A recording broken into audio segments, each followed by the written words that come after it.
Praise lord. దేవుని శ్రేష్టమైన నామమునకు మహిమ కలుగునుగాక. ప్రభు పేరట మీ అందరికీ హృదయపూర్వక వందనాలు. ఈ ఉదయకాలము దేవుని వాక్యాన్ని విందాం. అపోస్తుల కార్యములు 8వ అధ్యాయము 31వ వచనము.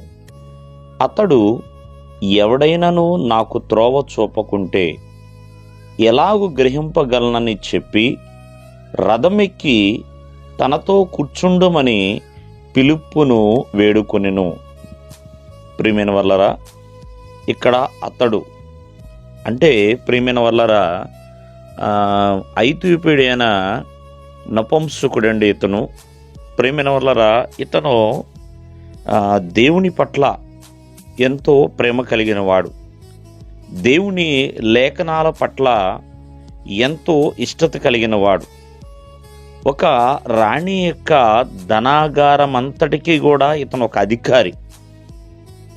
అయినా ఎంతో విధేయతతో చక్కగా తను ప్రయాణం చేస్తున్నాడు. మరి తన ప్రయాణంలో ప్రియమైన వల్లరా తను రథం మీద కూర్చుండి యెషయా గ్రంథాన్ని చదువుతున్నాడు. దేవుని ఆత్మచేత పిలుపు నింపబడి ఆ రథము దగ్గరికి వెళ్ళి అతన్ని కలుసుకుని ఒక మాట అడుగుతాడండి. నువ్వు చదువుతున్నది ఏమైనా గ్రహించుచున్నావా అని అడిగినప్పుడు, ఎవరైనా నాకు త్రోవ చూపకుంటే నేను ఎలా గ్రహిస్తాను?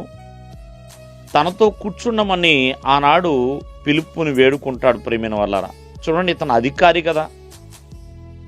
అయినా మరి ఒక సామాన్యమైన ఒక దైవజనుణ్ణి అతను వేడుకుంటున్నాడు. అంటే ఇతనిలో చాలా విధేయత ఉన్నది, విశ్వాసం ఉన్నదండి. అంతేకాకుండా దేవుని వాక్యం పట్ల తను ఎంతో హృదయంలో వాంఛ కలిగిన వాడండి. ప్రియమైన వల్లరా, అందుకనే ఆ క్షమణంలోనే అతను దేవుని యొక్క వాక్యాన్ని గ్రహించగలిగాడు, దేవుని ప్రేమను గ్రహించగలిగాడు, దేవుడిచ్చే రక్షణ గ్రహించగలిగాడు, చక్కగా బాప్తిసాన్ని పొందుకున్నాడు, సంతోషిస్తూ తన ఇంటికి వెళ్ళిపోయి ఉన్నాడు. ప్రియమైన వల్లరా, ఎందుకంటే నపుంసకుడు సంతోషించుతూ తన త్రోవను వెళ్ళాను అని ఇక్కడ రాయబడుతుంది. ఇవన్నీ కూడా తన జీవితంలో ఆ రోజు జరిగినాయి. కావున ఒకసారి మనం ఆలోచించేయాలి. దేవుని పట్ల నీ హృదయ వాంఛ కలిగి ఉంటే ఖచ్చితంగా దేవుడు నెరవేరుస్తాడండి. ప్రతి కార్యమును కూడా నెరవేర్చగలుగుతాడు. కావున ఈ ఉదయకాలం ముందు ఆలోచించేద్దాం. మరి దేవుని వాక్యము పట్ల, దేవుని రక్షణ పట్ల, దేవుని సన్నిధి పట్ల హృదయ వాంఛ కలిగి ఉన్నావా? అప్పుడు ప్రతి కోరికలు కూడా నెరవేర్చబడతాయి. దేవుడు మిమ్మల్ని ఆశీర్వదించునుగాక. ఆమేన్.